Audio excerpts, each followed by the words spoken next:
সুপ্রিয় দর্শক, আসসালামু আলাইকুম। আজকে আমি তৈরি করে দেখাবো জিভে জল আনার মতো কাঁচা আমের ভর্তা। কাঁচা আমের এই ভর্তা বা কাঁচা আম মাখা অনেকভাবেই তৈরি করা যায়, আর এক একটা স্বাদও হয় এক এক রকম। আজকে আমি যেভাবে এই ভর্তাটি তৈরি করব তা খুবই সহজ। যারা টক খেতে বা আম ভর্তা খেতে পছন্দ করেন তাদের কাছে খুবই ভালো লাগবে। কাঁচা আমের এই ভর্তা তৈরির জন্য আমি নিয়েছি 3টি কাঁচা আম, 1 চা চামচ সাদা লবণ, পরিমাণ মতো কাসুন্দি, 1 চা চামচ বিট লবণ, নিয়েছি চিনি। তো ভর্তার মিষ্টি দিতে হবে যার যার টেস্ট অনুযায়ী। 1 চা চামচ ধনিয়ার গুঁড়া, আরও লাগবে ধনিয়া পাতা কুচি,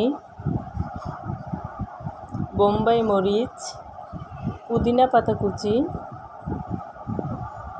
লেবুর রস, শুকনা মরিচ আর লেবুর স্কিন আমি এখানে গ্রেটার দিয়ে গ্রেট করে নিয়েছি। লেবুর স্কিনটা দিলে ভর্তা থেকে সুন্দর একটা লেবুর ঘ্রাণ আসবে, তো আপনারা চাইলে এটা স্কিপও করতে পারেন। আমের বোটার অংশটা কেটে সেই অংশটি দিয়ে এভাবে মুখটা ঘষে নিব। এতে করে আমের বোটার অংশে অনেক কষ থাকে, তা বের হয়ে যাবে। তারপর একটি সবজি কাটার দিয়ে আমগুলো ছিলে নিব। আমগুলো ছিলার পর ভালো করে ধুয়ে নিয়েছি। তারপর সবজি কাটার দিয়ে আমগুলোকে আমি পাতলা পাতলা করে কেটে নিব। আপনারা চাইলে বটি দিয়েও পাতলা করে কেটে নিতে পারেন বা গ্রেটার দিয়েও গ্রেট করে নিতে পারেন। আমের ভর্তা অনেকভাবেই তৈরি করা যায়। আমি সবগুলো আম এরকম পাতলা করে কেটে নিয়েছি। এবার লেবুর স্কিন, ধনিয়া পাতা কুচি, পুদিনা পাতা কুচি, শুকনা মরিচ, আমি এখানে শুকনো মরিচ একটা দিয়েছি কারণ আমি এখানে বোম্বাই মরিচ দিব। আমি বোম্বাই মরিচের অর্ধেকটা কুচি করে কেটে নিয়েছি।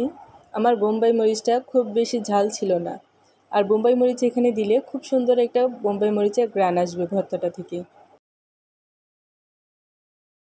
এবার লবণ দিয়ে সবগুলো উপকরণ হাত দিয়ে ডলে মিশিয়ে নিব। এবার দিয়ে নিব অন্যান্য উপকরণগুলো।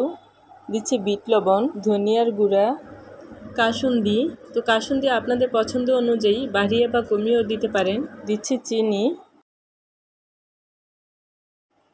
তো চিনি দিতে হবে আমটা কীরকম টক বা আপনারা আমের ভর্তায় কেমন মিষ্টি খেতে পছন্দ করেন তার উপর ভিত্তি করে। দিব 1 ফালি লেবুর রস। এবার সবগুলো উপকরণ আমের সাথে খুব ভালো করে মিশিয়ে নিব। আমার আমটা একটু টক ছিল, তাই আমি চিনির পরিমাণটা একটু বেশি নিয়েছি। আপনারা চাইলে এই আম মাখাটা চিনির পরিবর্তে গুড় দিয়েও করতে পারেন। আমটাকে খুব কচলিয়ে মেখে নিব, এতে করে আমের ভিতরে থাকা রসটাও বের হয়ে আসবে। তৈরি হয়ে গেল জিভে জল আসার মতো কাঁচা আমের টক ঝাল মিষ্টি ভর্তা। এই ভর্তাটা এখন খাওয়ার জন্য পুরোপুরি রেডি। এই বুক ফাটা গরমের দুপুরে এই আম ভর্তা বা আম মাখাটি খেয়ে খুবই তৃপ্তি পাবেন। প্রিয় দর্শক, আমার ভিডিওগুলো যদি ভালো লেগে থাকে প্লিজ আমার চ্যানেলটিকে সাবস্ক্রাইব করবেন আর লাইক, কমেন্টস, শেয়ার করবেন। পরবর্তী রেসিপি দেখার আমন্ত্রণ জানিয়ে আজকে বিদায় নিচ্ছি। আল্লাহ হাফেজ।